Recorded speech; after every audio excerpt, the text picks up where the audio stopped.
സൂറത്തുൽ ബഖറയിൽ അവസാനത്തെ ആയത്ത് അല്ലേ, ലാ നുഫർരിഖു ബൈന അഹദിൻ മിർ റസൂലി. അതുകൊണ്ട് പ്രവാചകന്മാരുടെ പേര് കേൾക്കുമ്പോൾ മുത്തുനബിയുടെ പേര് മാത്രമേ നമ്മൾ തഅലീം ചെയ്യ, അങ്ങനെ പറയാൻ പാടില്ല. അങ്ങനെ ഒരു വിഭാഗീയത നമ്മളോട് പറഞ്ഞിട്ടുമില്ല.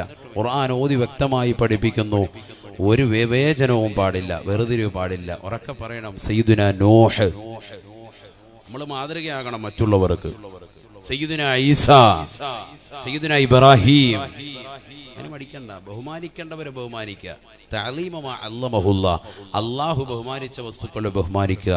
വതഹ്ഖീറു മാ ഹഖറഹുല്ലാ, അല്ലാഹു നിന്ദിച്ച വസ്തുക്കളെ നമ്മൾ നിന്ദിക്കുക. ഇബ്ലീസ് കേൾക്കുമ്പോൾ മിണ്ടാതിരിക്കണ്ട, ഉറക്കെ പറയണമെന്ത്, ലഅനത്തുല്ലാഹി അലൈഹി. അത് പറയാൻ നിന്റെ നാവ് പൊന്തുന്നില്ലേ, നീ മനസ്സിലായിക്കോ, നിന്നെ അങ്ങോട്ട് അടുപ്പിച്ചുകൊണ്ടിരിക്കുക. അല്ലാഹു കാക്കട്ടെ. ഉറക്കെ പറഞ്ഞോണം ഇബ്ലീസ്, അത് പറയണം, നാവങ്ങനെ പൊന്തണം. അപ്പോഴേ ചെല്ലു മുഹമ്മദ് റസൂലുള്ളാഹി. മുഹമ്മദു സയ്യിദുൽ കൗനൈനി വസഖലൈനി വൽ ഫരീഖൈനി മിൻ ഉർബി വമിൻ അജമി മൗലായ സ്വല്ലി വസല്ലിം ദായിമൻ അബദാ അലാ ഹബീബിക ഖൈറിൽ ഖൽഖി കുല്ലിഹിം മുഹമ്മദുർ റസൂലുള്ളാഹ് സല്ലല്ലാഹു അലൈഹി വസല്ലം. അങ്ങനെ വരണം നമുക്ക്, അതാണ് ബേസിക്. ഇത് വരണം. ഈ ബഹുമാനം വന്നാൽ ഓക്കെ, അത് സുന്നിയാണ്. ഈ ബഹുമാനം എന്ന് നശിക്കുന്നോ ബിദ്അത്തിന്റെ അഹ്ലുകാരനാവും. അല്ലാഹു നമ്മളെ കാക്കട്ടെ, അല്ലാഹു നമ്മളെ കാത്ത് രക്ഷിക്കട്ടെ. അതിലേക്ക് ഞാനിപ്പോൾ പോകുന്നില്ല, ഇപ്പൊ തിരിച്ചു വരികയാണ്. വളരെ ശ്രദ്ധിക്കണേ. 1,24,000 അംബിയാ മുർസലീങ്ങൾ അല്ലാഹു സുബ്ഹാനഹു വ തആല ഈ ദീനിന്റെ ക്ഷണിതാവായി അല്ലാഹു സുബ്ഹാനഹു വ തആല അയച്ചു. എന്താണ് അല്ലാഹു, ആരാണ് അല്ലാഹു, എന്താണ് പ്രവാചകന്മാർ ഈ ലോകത്തേക്ക് കൊണ്ടുവന്ന്? അവരിങ്ങനെ നടക്കുകയാണ്, രാപകലില്ലാതെ അധ്വാനിച്ചു. റസൂലുകളും അംബിയാക്കളും അവർ ദീനിന്റെ പ്രബോധകരായി നിലകൊണ്ടു. എന്തിനു വേണ്ടിയാണ് ഇവരെ അല്ലാഹു അയച്ചത്? എന്തിനയച്ചത്? ജനങ്ങൾക്ക് ഹിദായത്ത് എത്തിക്കാൻ, സന്മാർഗത്തിന്റെ പാന്താവ് ജനങ്ങൾക്ക് തെളിച്ചു കൊടുക്കാൻ വേണ്ടിയാണ് അല്ലാഹു ഇവരെ എത്തിച്ചത്. ഇവരെങ്ങനെ അയച്ചത്? 1,24,000 പേരാണ്. മനസ്സിലാക്കണം. മുത്തുനബിയെ പോലെ അതിനു മുമ്പ് എത്ര പേരാണ്? 1,33,999 പേര് കഴിഞ്ഞു പോയിട്ടുണ്ടെന്നർത്ഥം. സുബ്ഹാനല്ലാഹ്. അപ്പോഴാണ് അതിന്റെ വലിപ്പം മനസ്സിലാകുക. ഈ ലോകത്തേക്ക് അവരൊക്കെ വന്നു. അവസാനത്തെ പ്രവാചകനാണ് ആര്? സയ്യിദുനാ റസൂലുള്ളാഹി സ്വല്ലല്ലാഹു അലൈഹി വസല്ലം. മുത്തുനബിയെ കൊണ്ട് അതങ്ങ് സീൽ ചെയ്തു. ഖാതിമുൻ നബിയ്യനാണ്. പിന്നെ പ്രവാചകത്വമില്ല. പ്രവാചകത്വം വാദിക്കുന്നവർ കാഫിരീങ്ങളാണ്. അങ്ങനെ വാദിച്ച് കടന്നു വന്നു. സജാഹിനെ പോലെ, മുസൈലിമത്തുൽ കദ്ദാബിനെ പോലെ പലരും കടന്നു വന്നിട്ടുണ്ട്. അതൊക്കെ വേറെ വിഷയമാണ്, ഞാനിപ്പോൾ അതിലേക്ക് പോകുന്നില്ല. ഏതായിരുന്നാലും ഈ 1,24,000 പേര് വന്നത് മുഴുവനും ഒരൊറ്റ ലക്ഷ്യത്തിന്റെ മേലാണ്. ജനങ്ങളെ സന്മാർഗം കാണിച്ചു കൊടുക്കുക, സന്മാർഗത്തിന് വേണ്ടി അലയുന്നവരെ നല്ല മാർഗം കാണിച്ചു കൊടുക്കുക. അതിനുവേണ്ടി ഇവരൊക്കെ കഷ്ടപ്പെട്ടു. ഇവരെല്ലാവരും ഒരേ മാർഗത്തിൽ ഹിദായത്തിന് വേണ്ടി സമയം ചെലവഴിച്ചു. അവസാനത്തെ പ്രവാചകൻ മുഹമ്മദ് റസൂലുള്ളാഹി സ്വല്ലല്ലാഹു അലൈഹി വസല്ലം തങ്ങളുടെ കൈകളിലേക്ക് അല്ലാഹു സുബ്ഹാനഹു വ തആല പരിശുദ്ധമായ ഗ്രന്ഥം വിശുദ്ധ ഖുർആൻ നൽകി. ഓരോ പേർക്കും നൽകി, ഓരോരുത്തർക്കും വ്യത്യസ്തമായി കൊടുത്തു. അല്ലേ? 4 ഗ്രന്ഥമാണ് മെയിനായിട്ട്. തൗറാത്ത്, ഇഞ്ചീൽ, സബൂർ, ഖുർആൻ. ഈ 4 വേദഗ്രന്ഥങ്ങൾ പ്രശസ്തനാകുന്ന 4 പ്രവാചകർക്ക് അല്ലാഹു കൊടുത്തു. ഈ പ്രവാചകന്മാരിൽ അവസാനത്തെ കണ്ണി മുത്തുനബിയുടെ കൈകളിലേക്ക് കൊടുത്ത വിശുദ്ധമായ ഖുർആൻ ഇനി ലോകാവസാനം വരെ കടന്നു വരുന്നതായ സമൂഹത്തിന് സൽപാന്താവ് തെളിക്കുന്ന കാറ്റലോഗിന്റെ മാർഗദർശനമാകുന്ന ഗ്രന്ഥമാണ് വിശുദ്ധ ഖുർആൻ. ഇനി വേറൊരു ഗ്രന്ഥം ഇവിടെ വരാനില്ല. ബഹുമാനപ്പെട്ട ഇബ്നു ഹജറുൽ ഹൈതമി റളിയല്ലാഹു തആല അൻഹുവിനോട് ഒരു ചോദ്യം ചോദിച്ചത്, അദ്ദേഹം അതിന് മറുപടി കൊടുത്തത് ഫതാവൽ ഹദീസിൽ 9-ാമത്തെ പേജിൽ കാണാം.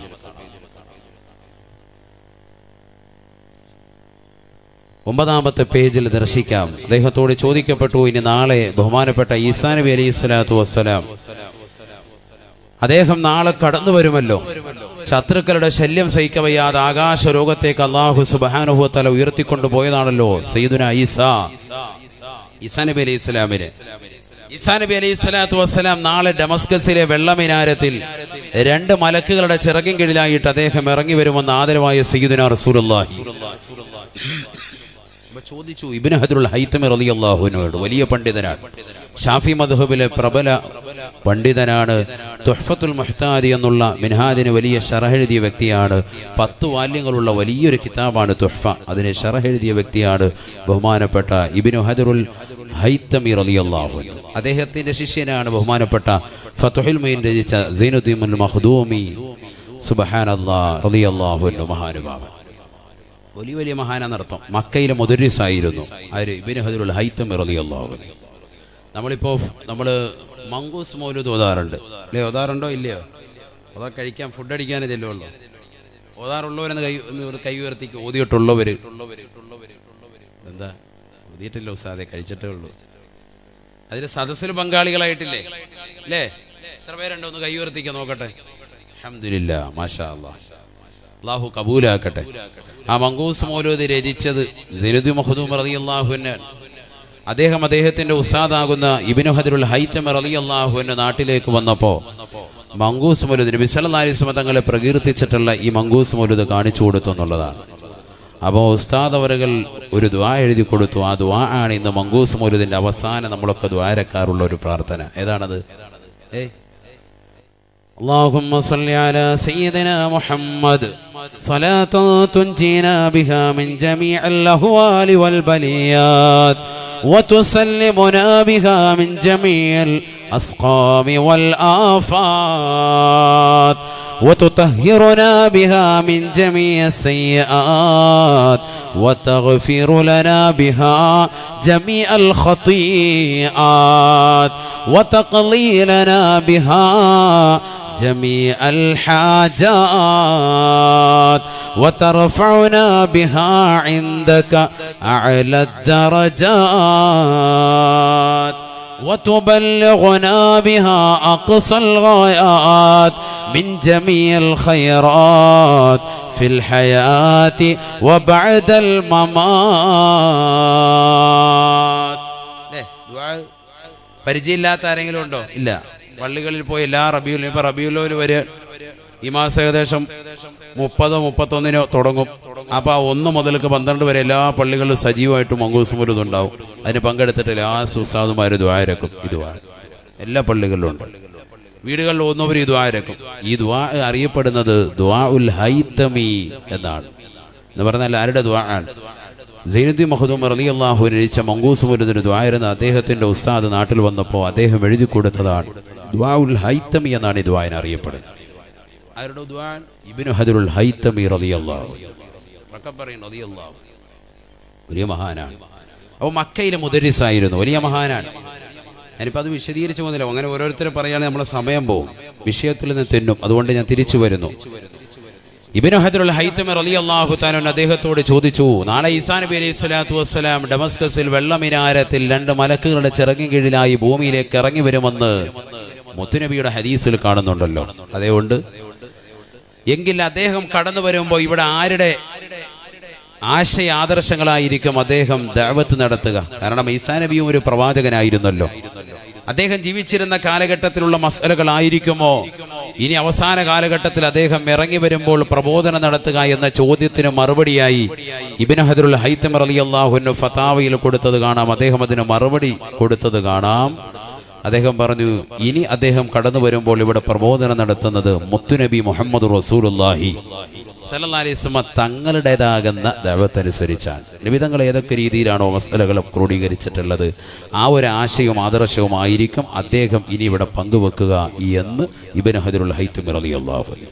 പണ്ഡിതപക്ഷം അങ്ങനെയാണ്. അവസാന കാലഘട്ടത്തിൽ ഈസാ നബി കടന്നു വന്നാൽ ഇനി ഒരു കാലഘട്ടത്തിൽ ആരുടെ അനുസരിച്ചുകൊണ്ട് പ്രബോധനം നടത്തും? ഹബീബായ റസൂലുള്ളാഹി സ്വല്ലല്ലാഹു അലൈഹി വസല്ലമ തങ്ങളുടെ ആദർശമാണ്.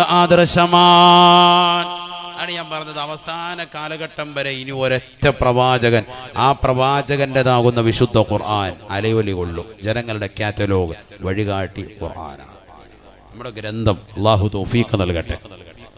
നിങ്ങൾക്ക് തിരിയുന്നുണ്ടോ? മനസ്സിലാകുന്നുണ്ടോ? തിരിയുന്നുള്ളവരൊന്ന് കൈ ഉയർത്തിക്കേ. അൽഹംദുലില്ലാഹ്, എല്ലാവരും എത്തിയിട്ടുണ്ട്. ഇനി ബക്കറ്റും ഇരിക്കാം. ശ്രദ്ധിച്ചോ. അന്നിപ്പോൾ ഇല്ല, ഇച്ചിരി കൂടെ കഴിയട്ടെ. നിങ്ങൾ നല്ലപോലെ ശ്രദ്ധിച്ചോ. നിങ്ങളുടെ ശ്രദ്ധ ഇവിടെ ഉണ്ടാവണം. കുറച്ച് കാര്യങ്ങൾ നമുക്ക് പറയാനുണ്ട്. ബേസിക്കായി കുറച്ച് കാര്യങ്ങൾ മനസ്സിലാക്കേണ്ടതുണ്ട്. അത് മനസ്സിലാക്കിയാൽ പിന്നെ ഓക്കെയാണ്, പിന്നെ റെഡിയാവും. അതാണ് പറഞ്ഞു തരുന്നത്. ഇവിടെ ശ്രദ്ധിച്ചോ. അപ്പൊ അവസാനത്തെ പ്രവാചകൻ മുഹമ്മദ് റസൂലുള്ളാഹി സ്വല്ലല്ലാഹു അലൈഹി വസല്ലമ തങ്ങളാണ്. ആ പ്രവാചകർക്കാണ് ഏത് ഗ്രന്ഥം? വിശുദ്ധ ഖുർആൻ നബിക്കാണ് നൽകപ്പെട്ടിട്ടുള്ളത്. ബിസ്മില്ലാഹിർ റഹ്മാനിർ റഹീം. وإن كنتم في ريب مما نزلنا على عبدنا فأتوا بصورة من مثله وادعوا شهداءكم من دون الله إن كنتم صادقين فإن لم تفعلوا ولن تفعلوا فاتقوا النار التي وقودها الناس والحجارة أعدت للكافرين. പരിശുദ്ധമായ ഖുർആൻ ആർക്കാണ് നൽകപ്പെട്ടിട്ടുള്ളത് എന്നുള്ളത് ആശങ്കപ്പെടേണ്ടതില്ല. ഖുർആൻ തന്നെ ജനങ്ങളോടായി ചോദിക്കുകയാണ്.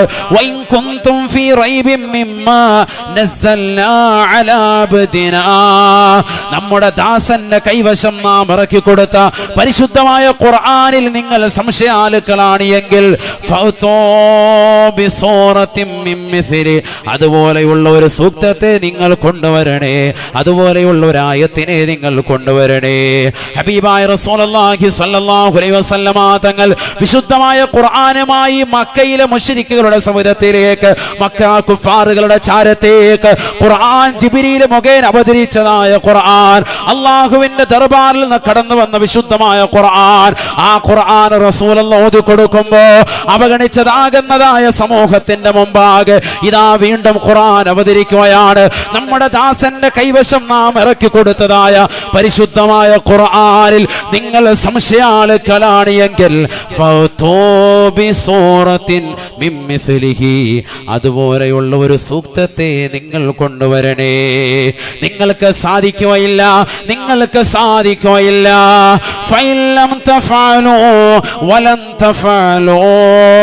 നിങ്ങൾ ഇതുവരെ അങ്ങനെ കൊണ്ടുവരാൻ സാധിച്ചിട്ടില്ല എങ്കിൽ പല സൂക്തങ്ങളും കൊണ്ടുവന്നു പോയി, പക്ഷെ അതൊന്നും തന്നെ ശരിയായിട്ടില്ല, ഖുർആനുമായിട്ട് കിടപിടിക്കുന്നതല്ല.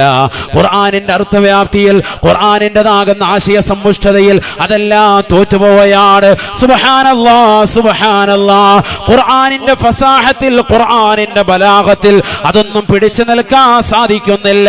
ഒരുപാട് കാഫിരീങ്ങളാകുന്ന കവിതകളുടെ സമാഹാരങ്ങൾ കൊണ്ടുവന്നു. കവിതാ ലോകം നിലനിൽക്കുന്നതായ കാലഘട്ടം, ഒരുപാട് കാവ്യ സാമ്രാട്ടുകൾ നിലകെട്ടുന്നതായ കാലഘട്ടം. അവരോടായ ഖുർആനിന്റെ വെല്ലുവിളിയാണ്. ഒരാൾക്ക് പോലും ഖുർആനിന് തത്തുല്യമായ ഒരു ചെറിയ ആയത്ത് പോലും കൊണ്ടുവരാൻ സാധിച്ചില്ല.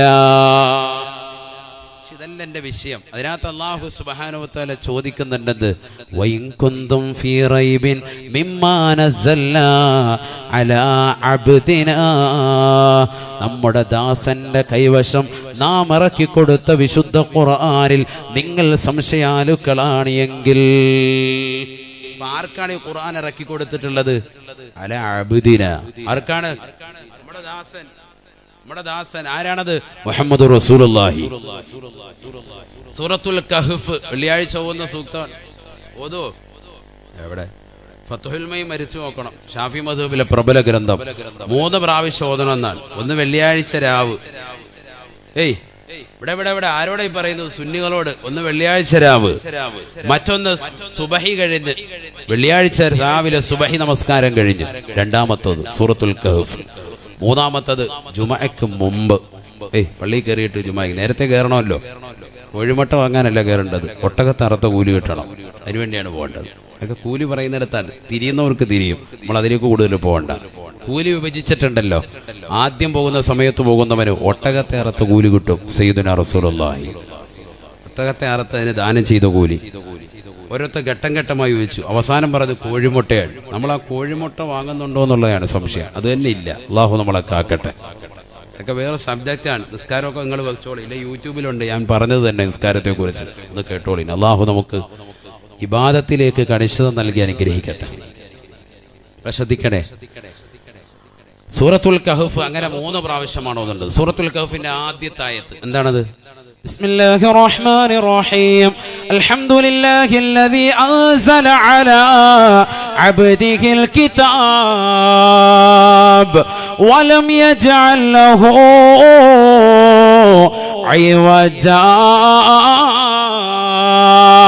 قيما لينذر بأسا شديدا من لدن ويبشر المؤمنين الذين يعملون الصالحات أن لهم أجرا حسنا الحمد لله الذي أنزل على عبده الكتاب. അല്ലാഹുവിനാണ് സർവസ്തുതിയും, അല്ലാഹുവിനാണ് സർവസ്തുതിയും. എങ്ങനത്തെ റബ്ബാണ്, എങ്ങനത്തെ അല്ലാഹുവാണ്. അൻസല അലാ അബ്ദിഹിൽ കിതാബ്, അവന്റെ ദാസന്റെ കൈവശം അവൻ വിശുദ്ധമായ ഖുർആനിനെ ഇറക്കിയവനാണ്. ശുദ്ധ ഖുർആനിനെ ആർക്കിറക്കി? അവന്റെ ദാസന്റെ കൈവശം. ആരാ ഈ ദാസൻ? മുഹമ്മദ് റസൂലുള്ളാഹി. അതെവിടെ പറഞ്ഞിട്ടുണ്ട് ഉസ്താദ്? അത് നേരിട്ട് അല്ലാഹു പറഞ്ഞിട്ടുണ്ട്. ദാ കേട്ടോ. ബിസ്മില്ലാഹിർ റഹ്മാനിർ റഹീം അലിഫ് ലാം റാ കിതാബുൻ അൻസൽനാഹു ഇലൈക ലിതുഖ്രിജൻ നാസ മിനൽ ളുലുമാതി ഇലൻ നൂർ. അലിഫ് ലാം റാ കിതാബുൻ അൻസൽനാഹു ഇലൈക, ഇത് പരിശുദ്ധമായ ഖുർആനാണ്, ഖുർആനാണ്. ഇത് തങ്ങൾക്ക് നാം നൽകുകയാണ്. അൻസൽനാഹു ഇലൈക, തങ്ങൾക്കാണ് ഈ വിശുദ്ധമായ ഖുർആനിനെ നാം നൽകിയിട്ടുള്ളത്. അൻസൽനാഹു ഇലൈക നേരിട്ട് പറയാൻ, നബിയെ തങ്ങൾക്കാണ് ഈ ഖുർആൻ നൽകിയിട്ടുള്ളത്. ഇത്രയും നേരം എന്ത് പറഞ്ഞു? ഒരു ഗോപ്യമാക്കി അടിമയ്ക്ക് കൊടുത്തു. അപ്പോൾ ചിലർ പറയും ഈ അടിമ നമ്മളാണ് എന്ന് പറയാൻ നീ നിൽക്കണ്ട. ഈ അടിമ ആരാണ്? മുഹമ്മദ് നബി സല്ലല്ലാഹു അലൈഹി വസല്ലം തങ്ങളാണ്. അൻസൽനാഹു ഇലൈക, ഖുർആൻ നേരിട്ട് പറഞ്ഞു തങ്ങൾക്കാണ് നാം ഈ ഖുർആൻ അവതരിപ്പിച്ചത്. ശ്രദ്ധിക്കണേ. 1,24,000 പേരെ ഹിദായത്തിന് വേണ്ടി അള്ളാഹു ലോകത്തേക്ക് അയച്ചു. അതിൽ അവസാനത്തെ പ്രവാചകർക്ക് ഓരോരുത്തർക്കും ഗ്രന്ഥം കൊടുത്ത് നമ്മൾ പറഞ്ഞു. 4 വേദഗ്രന്ഥം, 100 ഏട്, ഇതൊക്കെ മർമ്മപ്രധാനമാണ്, ഓർമ്മയിൽ വെക്കേണ്ടതാണ്. അവസാനത്തെ പ്രവാചകൻ മുത്തുനബിയുടെ കൈകളിലേക്ക് വിശുദ്ധ ഖുർആൻ നൽകി. എന്തിനു കൊടുത്തു? ഹിദായത്തിന് വേണ്ടി കൊടുത്തതാണ്. എന്തിനാണ് പ്രവാചകന്റെ കൈകളിലേക്ക് കൊടുത്തത്? എന്തിനാ കൊടുത്തത്? ഈ ഖുർആൻ ഇന്നാ ഇതിന്റെ പ്രതി എടുത്തിട്ട് ഇങ്ങോട്ട് ഓരോരുത്തർക്ക് ഇട്ടു കൊടുക്കുക. പിടിച്ചോ, യാ അല്ലാഹ് ക്യാച്ച്. കൊടുത്തിട്ടില്ല. പിന്നെ ആരുടെ കയ്യിലേക്ക് കൊടുത്തു? മുഹമ്മദ് റസൂലുള്ളാഹി സ്വല്ലല്ലാഹു അലൈഹി വസല്ലം തങ്ങളുടെ കയ്യിലേക്ക് കൊടുത്തു. എന്തിനു വേണ്ടി? ഒരു പ്രവാചകൻ മുഖേന ഈ ലോകത്ത് പരിവർത്തനമുണ്ടാവുകയുള്ളൂ. അമ്പിയാ മുർസലുകൾ അയച്ചതിന്റെ ലക്ഷ്യം അതാണ്.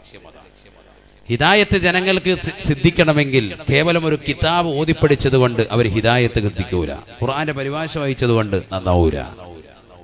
പക്ഷെ അത് ആരിൽ നിന്ന് കിട്ടണം? ഒരു യഥാർത്ഥ ഉലമായിൽ നിന്ന് പണ്ഡിതൻ അദ്ദേഹം അർത്ഥം വെച്ചു കൊടുക്കണം.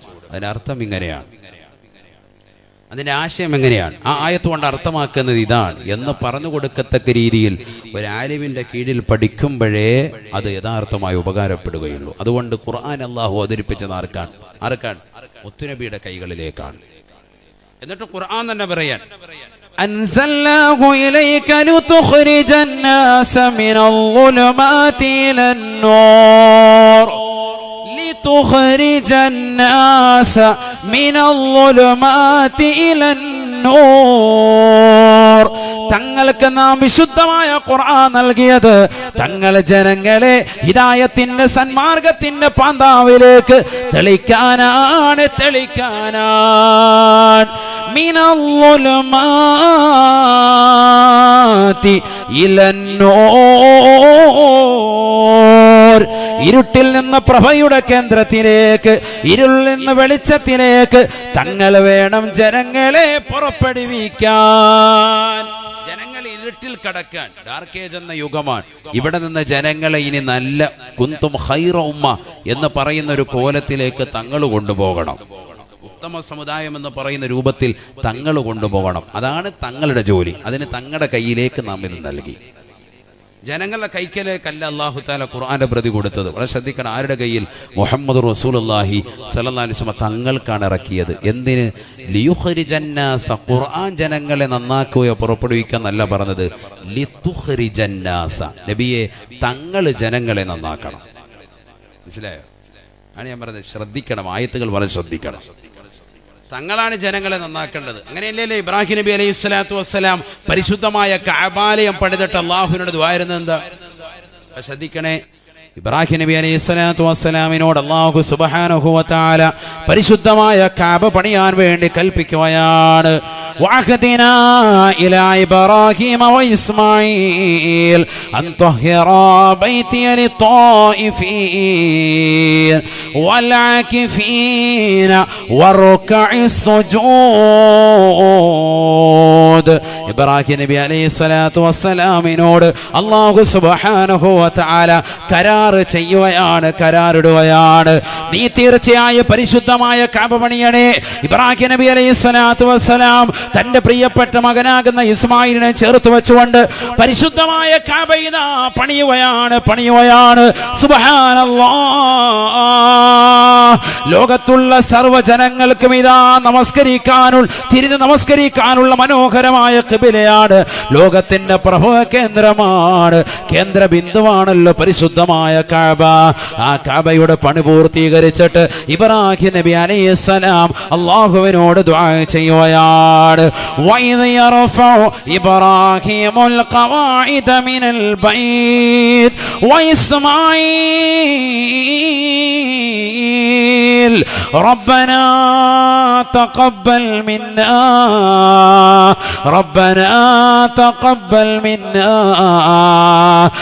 إنك أنت السميع العليم. ഇബ്രാഹിം നബി അലൈഹിസ്സലാം പടച്ച റബ്ബിനോട് ദുആ ചെയ്യുകയാണ്, പ്രാർത്ഥിക്കുകയാണ്. അല്ലാഹുവേ, പടച്ച റബ്ബേ, ഈ പരിശുദ്ധമായ കഅബ നീ എന്നോട് കരാറിട്ടതിന്റെ അടിസ്ഥാനത്തിൽ ഞാനിതാ മനോഹരമായി പണി പൂർത്തീകരിച്ചു. റബ്ബേ, എന്നിൽ നിന്ന് സ്വീകരിക്കണേ അല്ലാഹ്. തന്റെ പ്രിയപ്പെട്ട മകനാകുന്ന ഇസ്മായിലിനെ ചേർത്ത് നിർത്തിക്കൊണ്ട് ദുആ ചെയ്യുകയാണ്, പ്രാർത്ഥിക്കുകയാണ്. പഠിച്ചു വെക്കേണ്ട പാഠമാണ്. പൊന്നാടുള്ള പ്രിയപ്പെട്ട മുസ്ലിമീങ്ങളെ, സഹോദര സഹോദരിമാരെ, പഠിച്ചു വെക്കേണ്ട പ്രാർത്ഥനയാണ്. ഇന്ന് നമസ്കാരം കഴിഞ്ഞാൽ ഉമ്മമാര് നിസ്കാര പായിലിരുന്നു കൊണ്ട്, മുസല്ലയിലിരുന്നു കൊണ്ട് പടച്ച റബ്ബിനോട് പ്രാർത്ഥിക്കുന്ന പ്രാർത്ഥന അവസാനിപ്പിക്കുമ്പോൾ പറയുന്ന വാക്കാണ് റബ്ബനാ തഖബ്ബൽ മിന്നാ, റബ്ബനാ തഖബ്ബൽ മിന്നാ ഇന്നക അൻതസ് സമീഉൽ അലീം. അല്ലാഹുവേ, ഞങ്ങളിൽ നിന്ന് സ്വീകരിക്കണേ അല്ലാഹ്, നീ സ്വീകരിക്കണേ നാഥാ. ആരാണിത് പഠിപ്പിച്ചത് സഹോദര? ആരാണിത് പഠിപ്പിച്ചത് പെങ്ങളെ? സയ്യിദുനാ ഇബ്രാഹിം നബി അലൈഹിസ്സലാം തങ്ങളാണ് പഠിപ്പിച്ചത്. പരിശുദ്ധമായ കഅബ പണിതിട്ട് പടച്ച റബ്ബിനോട് ദുആ ചെയ്യുകയാണ്. ഈ കഅബ പണിയാൻ നീയാണ് കരാർ ചെയ്തത്, പൂർത്തീകരിച്ചിട്ടുണ്ട് റബ്ബേ. ഇത് ഞങ്ങളിൽ നിന്ന് സ്വീകരിക്കണേ അല്ലാഹ്, നീ സ്വീകരിക്കണേ നാഥാ. ഖുർആൻ തന്നെ ജനങ്ങളോടായി ചോദിക്കുകയാണ്, വഇൻ കുൻതും ഫീ റൈബിൻ മിമ്മാ നസ്സൽനാ അലാ അബ്ദിനാ.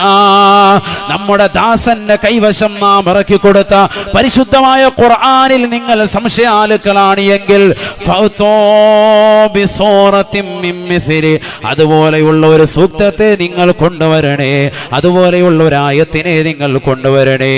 ഹബീബായ റസൂലുള്ളാഹി സ്വല്ലല്ലാഹു അലൈഹി വസല്ലമ തങ്ങൾ വിശുദ്ധമായ ഖുർആനുമായി മക്കയിലെ മുശ്രിക്കുകളുടെ സമുദ്രത്തിലേക്ക്, മക്ക കുഫാറുകളുടെ ചാരത്തേക്ക് ഖുർആൻ ജിബ്രീൽ മുഖേന അവതരിച്ചതായ ഖുർആൻ, അല്ലാഹുവിന്റെ ദർബാറിൽ നിന്ന് കടന്നു വന്ന വിശുദ്ധമായ ഖുർആൻ. ആ ഖുർആൻ റസൂലുള്ളാഹി ഓതി കൊടുക്കുമ്പോൾ അവഗണിച്ചതാകുന്നതായ സമൂഹത്തിന്റെ മുമ്പാകെ ഇതാ വീണ്ടും ഖുർആൻ അവതരിക്കുകയാണ്.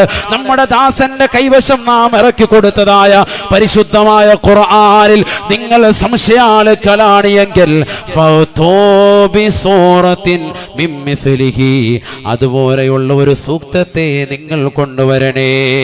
നിങ്ങൾക്ക് സാധിക്കുകയില്ല, നിങ്ങൾക്ക് സാധിക്കുകയില്ല. ഫൈലം തഫഅലൂ വലൻ തഫഅലൂ, നിങ്ങൾ ഇതുവരെ അങ്ങനെ കൊണ്ടുവരാൻ സാധിച്ചിട്ടില്ല എങ്കിൽ പല സൂക്തങ്ങളും കൊണ്ടുവന്നു പോയി, പക്ഷെ അതൊന്നും തന്നെ ശരിയായിട്ടില്ല. ഖുർആനുമായിട്ട് കിടപിടിക്കുന്നതല്ല. ഖുർആനിന്റെ അർത്ഥവ്യാപ്തിയിൽ, ഖുർആനിൻ്റെതാകുന്ന ആശയ സമ്പുഷ്ടതയിൽ അതെല്ലാം തോറ്റുപോവുകയാണ്. സുബ്ഹാനല്ലാഹ്, സുബ്ഹാനല്ലാഹ്. ഖുർആനിന്റെ ഫസാഹത്തിൽ, ഖുർആനിന്റെ ബലാഗത്തിൽ അതൊന്നും പിടിച്ചു നിൽക്കാൻ സാധിക്കുന്നില്ല. ഒരുപാട് കാഫിരീങ്ങളാകുന്ന കവിതകളുടെ സമാഹാരങ്ങൾ കൊണ്ടുവന്നു. കവിതാ ലോകം നിലനിൽക്കുന്നതായ കാലഘട്ടം, ഒരുപാട് കാവ്യ സാമ്രാട്ടുകൾ നിലകൊട്ടുന്നതായ കാലഘട്ടം. അവരോടായ ഖുർആനിന്റെ വെല്ലുവിളിയാണ്. ഒരാൾക്ക് പോലും ഖുർആനിന് തത്തുല്യമായ ഒരു ചെറിയ ആയത്ത് പോലും കൊണ്ടുവരാൻ സാധിച്ചില്ല. ഇസ്ലാമിക ആദർശം ജനങ്ങളിലേക്ക് എത്തിക്കാൻ വേണ്ടി അല്ലാഹു സുബ്ഹാനഹു വ തആല ജനങ്ങളെ സൽപാന്താവിലേക്ക് നയിക്കുന്നതിന് വേണ്ടി 1,24,000 അംബിയ മുർസലീങ്ങളെ ഈ ലോകത്തേക്ക് അല്ലാഹു അയച്ചിട്ടുണ്ട്. വളരെ ശ്രദ്ധിക്കണേ, അംബിയാക്കളുമുണ്ട്, അതിൽ റസൂലുമുണ്ട്. നമ്മൾ മദ്രസയിലൊക്കെ പഠിച്ചതാണ് റസൂലും നബിയും രണ്ടും രണ്ടാണ്. എന്താണ് സഹോദരങ്ങളെ, അല്ലാഹു സുബ്ഹാനഹു വ തആല റസൂലും നബിയും രണ്ടായിട്ട് അയക്കാനുള്ള കാരണം എന്താണ്? റസൂൽ വമർ റസൂൽ വമൻ നബി. എന്താണ് നബി എന്ന് പറഞ്ഞാൽ, എന്താണ് റസൂൽ എന്ന് പറഞ്ഞാൽ? വളരെ ചെറിയ രീതിയിൽ ഒരുക്കുകയാണെങ്കിൽ നമ്മൾ മദ്രസയിൽ പഠിച്ചതായ ഒരു ആശയം ഉസ്താദുമാർ നമുക്ക് പറഞ്ഞു തന്ന അൽ ഇൽമു യുഖദു മിൻ അഫ്വാഹിൽ അസാതീദി എന്ന വാക്യം വെച്ചുകൊണ്ടാണെങ്കിൽ, നബി എന്നാൽ ഇസ്ലാമികമാകുന്ന ആദർശങ്ങൾ സ്വജീവിതത്തിൽ കൊണ്ടുവന്നാൽ മതി. മറ്റുള്ളവരെ ദീനിലേക്ക് ദഅവത്ത് ചെയ്യലോ അവർക്കത് തബ്ലീഗ് ചെയ്ത് എത്തിച്ചു കൊടുക്കലോ നിർബന്ധമില്ലാത്ത വിഭാഗം, അതിനാണ് നബി എന്ന് പറയുക, അംബിയാക്കൾ. അപ്പോൾ ശ്രദ്ധിക്കണേ, വളരെ ശ്രദ്ധിക്കുക, നല്ലതുപോലെ ശ്രദ്ധിക്കണം ഈ വിഷയം. റസൂൽ എന്ന് പറഞ്ഞാൽ ഇസ്ലാമികമാകുന്ന ആദർശങ്ങൾ സ്വജീവിതത്തിൽ കൊണ്ടുവന്നാൽ മാത്രം പോരാ, കഷ്ടപ്പെട്ടുകൊണ്ട് ത്യാഗം സഹിച്ചുകൊണ്ട് ജനങ്ങളിലേക്ക് പ്രബോധനം നടത്തണം, അവരെ ദീനിന്റെ വഴികളിലേക്ക് കൊണ്ടെത്തിക്കണം. അവർക്ക് ഈ ഇസ്ലാമികമാകുന്ന ആദർശം അവർക്ക് എത്തിച്ചു കൊടുക്കണം, തബ്ലീഗ് ചെയ്യണം. ജനങ്ങളെ അതിലേക്ക് രാപകലില്ലാതെ അധ്വാനിച്ചുകൊണ്ട് ക്ഷണിക്കണം. അത് അവരുടെ മേൽ നിർബന്ധമാണ്. നബി എന്ന് പറഞ്ഞാൽ ഇസ്ലാമികമായ ആദർശം സ്വജീവിതത്തിൽ കൊണ്ടുവന്നവർ കാഴ്ചവെച്ചാൽ മതി, ആരെയും അതിലേക്ക് ക്ഷണിക്കൽ അവരുടെ മേൽ നിർബന്ധമല്ല. റസൂൽ എന്ന് പറഞ്ഞാൽ അവർക്ക് ദൗത്യം കൂടുകയാണ്. നമ്മുടെ നബി മുഹമ്മദ് റസൂലുള്ളാഹി സ്വല്ലല്ലാഹി അലൈഹി വസല്ലം തങ്ങൾ നബിയുമാണ്, റസൂലുമാണ്. അങ്ങനെ പല പ്രവാചകന്മാരുമുണ്ട്. ഞാൻ അത് പറയല്ല, മറിച്ച് 1,24,000 അമ്പിയാക്കളിൽ 313 പേരെ പ്രത്യേകമായ പദവി കൊടുത്തുകൊണ്ട് റസൂൽ എന്ന പദവിയിലേക്ക് അല്ലാഹു സുബ്ഹാനഹു വ തആല നിയോഗിക്കുകയുണ്ടായി. അവരുടെ ലക്ഷ്യം എന്താണ്? ജനങ്ങളെ ദീനിലേക്ക് ക്ഷണിക്കുക, ദഅവത്ത് ചെയ്യുക. അപ്പൊ ചിലർക്ക് ചിലരേക്കാൾ പദവി അല്ലാഹു കൊടുത്തു. അല്ലാഹു കൊടുത്ത പദവിയാണ്. അല്ലാഹു സുബ്ഹാനഹു വ തആല അവർക്ക് നൽകിയ ഒരു ശ്രേഷ്ഠതയാണ്. ഏതുമായിക്കോട്ടെ, ഈ 1,24,000 അമ്പിയാക്കൾ, അതിൽ 313 റസൂലുകളും അടക്കം ഈ ലോകത്തേക്ക് കടന്നു വന്നതിന്റെ മർമ്മപ്രധാനമായ ലക്ഷ്യം ഒന്നാണ്. അല്ലാഹു ആരാണ്, അവൻ എന്താണ് എന്നുള്ളത് ഈ ലോകത്തിന് പരിചയപ്പെടുത്തുകയാണ്. ഏകദൈവ വിശ്വാസം ജനങ്ങളിലേക്ക് ഉറപ്പിക്കുകയാണ്. അതാണ് ആദ്യമായി മർമ്മപ്രധാനം. ഈമാൻ രൂഢമൂലമാക്കുകയാണ്. അതിനുവേണ്ടി അവർ ത്യാഗം സഹിച്ചു, ഒരുപാട് കഷ്ടപ്പാടുകൾ, ഒരുപാട് ദുരിതങ്ങൾ, ഒരുപാട് പ്രയാസങ്ങൾ സഹിച്ചു. നമുക്കറിയാം, ബഹുമാനപ്പെട്ട സയ്യിദുനാ നൂഹ് അലൈഹിസ്സലാം കഷ്ടപ്പാടുകൾ സഹിച്ച വ്യക്തിയാണ്, ത്യാഗം സഹിച്ച വ്യക്തിയാണ്. 950 വർഷം നിരന്തരമായി രാവും പകലും അള്ളാഹുവിൻ്റെ മാർഗത്തിലേക്ക് ജനങ്ങളെ ക്ഷണിച്ച വ്യക്തിയാണ്, ദഅവത്ത് ചെയ്ത വ്യക്തിയാണ് സയ്യിദുനാ നൂഹ് അലൈഹിസ്സലാം. സയ്യിദുനാ നൂഹ്, ചാപ്പാടെ പേര് കേട്ടോലും ഉണ്ടായിരിക്കണ്ട. നമുക്ക് ഏറ്റവും ബേസിക്കായി വേണ്ടത് തഅലീമാണ്. ഇസ്ലാമിന്റെ അടിസ്ഥാനവും അതാണ്. തഅലീമു മാ അല്ലമഹുല്ലാഹ് വ തഹ്ഖീറു മാ ഹഖറഹുല്ലാഹ്. എന്താണ് സുന്നത്ത് ജമാഅത്ത്? സുന്നത്ത് ജമാഅത്ത് ഇത്രയേ ഉള്ളൂ, 2 വാക്കിൽ ഉൾക്കൊള്ളൂ. തഅലീമു മാ അല്ലമഹുല്ലാഹ് വ തഹ്ഖീറു മാ ഹഖറഹുല്ലാഹ്. അല്ലാഹു ബഹുമാനിക്കാൻ പറഞ്ഞ വസ്തുക്കളെ ബഹുമാനിക്കുക, അല്ലാഹു നിന്ദിക്കാൻ പറഞ്ഞ വസ്തുക്കളെ പരിപൂർണമായി നിന്ദിക്കുക. അതാണ് അഹ്ലുസുന്നത്തി വൽ ജമാഅത്തിന്റെ യഥാർത്ഥ ആശയം. അതാണ്. അള്ളാഹു മനസ്സിലാക്കി അമൽ ചെയ്യാൻ തൗഫീഖ് നൽകട്ടെ. അതുകൊണ്ട് മടിക്കണ്ട. ഉറക്കെ പറഞ്ഞു സയ്യിദുനാ നൂഹ്. ഒരു പ്രവാചകർക്കെതിരെയും നമ്മൾ ആരെയും വേർതിരിക്കണ്ട, ആദ്യം മനസ്സിലാക്കണം. അങ്ങനെ തന്നെയാണ് നമ്മൾ അടിസ്ഥാനപരമായി പഠിച്ചു വെച്ചിരിക്കുന്നത് തന്നെയാണ്, അല്ലേ? ആമന റസൂലു, എല്ലാവരും ഉറങ്ങുന്നതിന് മുമ്പ് ആയത്തുൽ കുർസിയും ആമന റസൂലും സൂറത്തുൽ ഫാത്തിഹയും ഖുൽ ഹുവല്ലാഹു അഹദും ഖുൽ അഊദു ബിറബ്ബിൽ ഫലക്കും നാസും ഓതി കൈവെള്ളയിലൂതി തല മുതൽ പാദംകാല് വരെ തടണമെന്നാണ് പ്രവാചക അധ്യാപനം. ചെയ്യുന്നുണ്ടോ എന്നും മറ്റൊരു ചോദ്യമാണ്. അങ്ങനെ ചെയ്യണമെന്നുള്ളതാണ്, വലിയ കാവലാണ്. അള്ളാഹു തൗഫീഖ് നൽകട്ടെ. എന്താണ് ആമന റസൂലിൽ അടങ്ങിയിരിക്കുന്നത്? എന്താണ് നമ്മളൊക്കെ സമ്മതിച്ചിട്ടുള്ളത്? ബിസ്മില്ലാഹിർ റഹ്മാനിർ റഹീം. آمن الرسول بما أنزل إليه من ربه والمؤمنون كل آمن بالله وملائكته وكتبه ورسله لا نفرق بين أحد من رسله آمن الرسول بما أنزل إليه من ربه والمؤمنون كل آمن بالله وملائكته وكتبه ورسله لا نفرق بين أحد من رسله. ഒരു പ്രവാചകർക്കുമിടയിൽ വേർതിരിവില്ല. ഒരു പ്രവാചകനുമിടയിൽ വേർതിരിക്കാൻ പാടില്ല. നമ്മൾ അടിസ്ഥാനമായി പറയുന്നതാണ്, എപ്പോഴും ഓതുന്ന സൂക്തമാണ്, എപ്പോഴും ഓതുന്ന ആയത്താണ്.